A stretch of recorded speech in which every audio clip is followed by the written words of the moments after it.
Welcome to Blizzard Fire. We hope this video helps fire up your solution.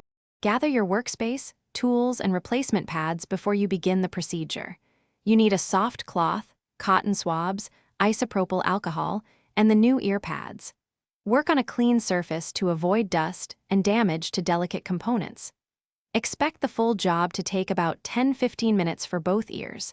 Have a small container for screws or adhesive pieces you remove during the process. Keep the original pads until you confirm the fit of the new ones and proper audio performance.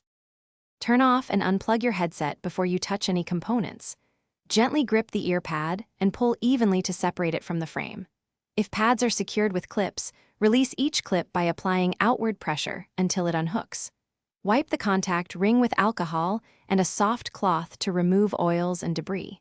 Inspect the frame for adhesive residue and remove it with a cotton swab or gentle scraping tool. This removal process usually takes about 30 seconds per ear when done carefully. Align the new ear pad with the contact ring before making contact. Start by seating the top edge, then press the rim evenly into place to ensure a uniform seal.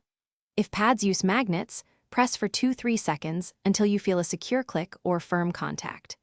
Check that the pad sits flush with no gaps all around the rim and that it does not obstruct driver housing.